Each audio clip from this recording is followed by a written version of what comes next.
So before we start the video, I'd like to ask you guys to please consider subscribing to the channel and liking the video, as it helps the channel grow. So, let's get into it.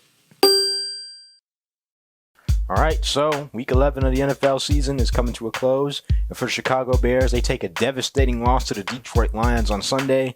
In this video, as always, I'm going to give y'all my recap on what I saw during the game, give my grades for offense, defense, special teams, and coaching. And without further ado, let's get into it. What's up, guys? KT here, back at it with another video. Today, we're doing the Bears. The Bears take a devastating 31-26 loss to the division-leading Detroit Lions on Sunday, and in a game which they controlled for the first 3 quarters, even going in late into the 4th quarter, and they gave it away. This sucks. Always sitting up here, you know, knowing that they had a chance to win this game. They controlled it for the they controlled this game from the minute it started, and they always find ways to lose. It gets very frustrating, but I'm not going to talk y'all ear off. Let's get straight into the video. The main question that everybody wants to know: how did Justin Fields play in his return on Sunday? I thought he played excellent. I mean, he was 16 of 23 for 169 yards, averaged 10 yards per throw, 1 touchdown, only took 2 sacks, and had a 105 quarterback rating. I don't know what else Justin Fields has to do to be able to win games.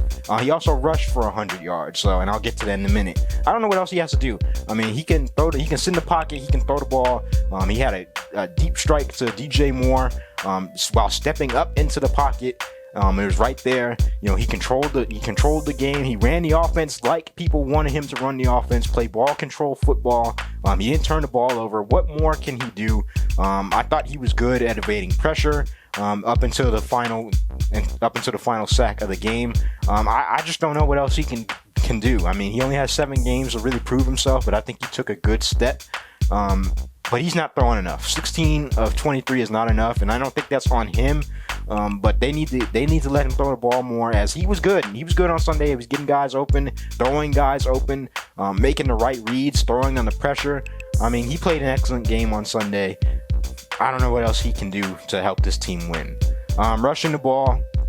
Of course, Justin Fields was the leader on the team in rushing yards. And this is what we wanted to see from the Bears. We wanted to see them draw up a few more design runs for Justin Fields. A lot of options, a lot of QB powers. He took a lot of matters into his own hands, especially on a 3rd down and 14 play, which we thought iced the game late in the 4th quarter. 104 yards on a day for a quarterback is masterful.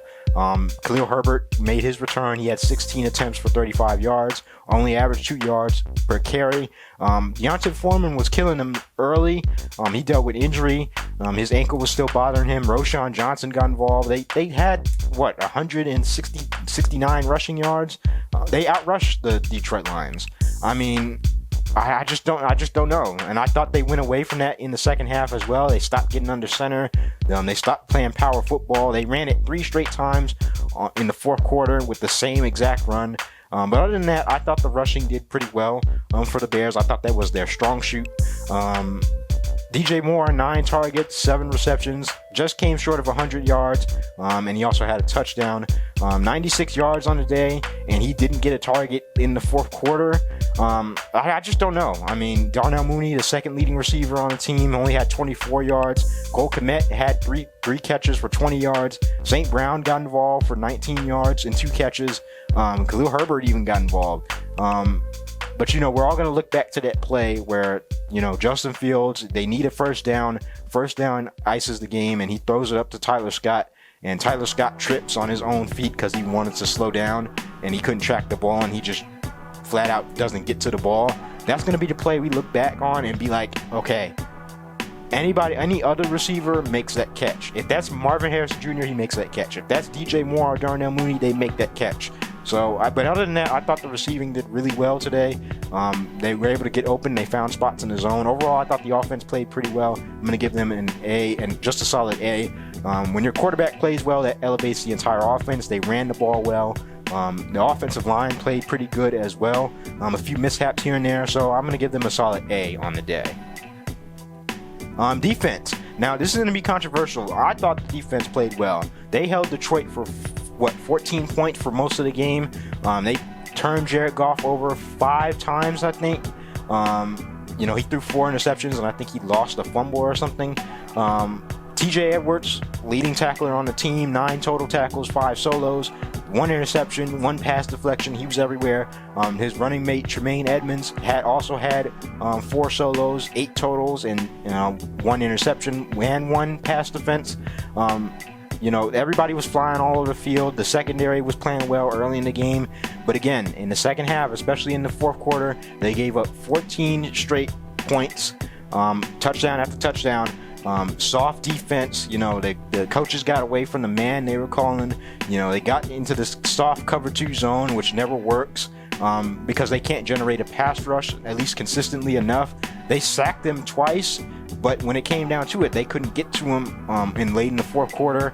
Otherwise, I thought the defense played pretty well. Eddie Jackson blew his coverage, but I thought he was put in a terrible situation because they never should have been in that situation. I thought, the play calling, it could have been better.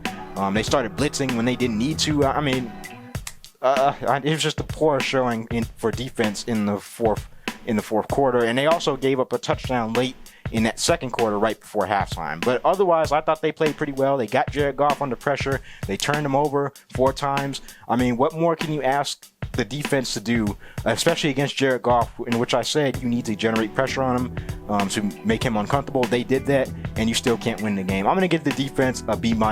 I thought the players overall, they played well. They were able to get pressure on Jared Goff. They were able to turn him over. So I thought they played well. They covered well for most of the game. Just a few mishaps here and there, missed tackles, very soft coverage. That makes that grade go down a little bit. Special teams, 4 for 4 for Cairo Santos. They get an A+. They forced a fumble. They recovered fumble, gave us good field position. No kick returns, no punt returns really, but Cairo's a beast. Also, I meant to mention Tyreek Stevenson also forced 2 turnovers, 1 interception and 1 on special teams, so that was good. A+ for special teams. I got to show Cairo some love. Coaching, if these coaches aren't fired tomorrow, that tells you all you need to know about this organization. As you have the lead, you're up 26-14 in the fourth quarter with 5 minutes to go. Justin Fields runs for a clutch first down. That should be game over. You kick the field goal, and then you call this very, very, very soft cover 2 zone. Eddie Jackson blows the coverage, and all of a sudden the Lions are down 6. Then you go out on offense, you run the ball twice, the same type of run, mind you, a mesh point run right up the middle with Khalil Herbert twice, and then you finally let Justin Fields throw the ball, and Tyler Scott beats his man off the line, and he trips and falls and is unable to catch the ball. You give the ball right back to the Lions, and they walk right down and score for the game-winning touchdown. There's no reason the Bears should have lost this game. Conservative play calling, gutless play calling, soft coverage, the inability to get the ball in your best player's hand. Those are all coaching decisions. And, this coaching staff has been marred by not being able to win division games, not being able to win 1-score games. If you're going to bring up the win-loss record about the quarterback, then you need to bring up the win-loss record about the GM, the coaches, the offense coordinator. Everybody needs to be held accountable, not just Justin Fields. I'm going to give the coaching staff an F-. There's no way you should lose a game when you're up 26-14 in the fourth quarter with 3 minutes left. There's no excuse for that. Matt Eberflus is going to get up there and say a bunch of cliches, but it's not going to change anything. I want him out of here. If it's not by season's end, it should be tomorrow. So the Bears lose again. They had this game in their hands. They go on Monday night to play the Minnesota Vikings next week. Hopefully they can finally get a win against a division opponent, but I don't expect it. But that's all I got for you guys on this video. If you enjoyed it, please consider subscribing to the channel and liking the video, as it helps the channel grow. Hit that notification bell so you get notified every time I drop one of these Bears videos.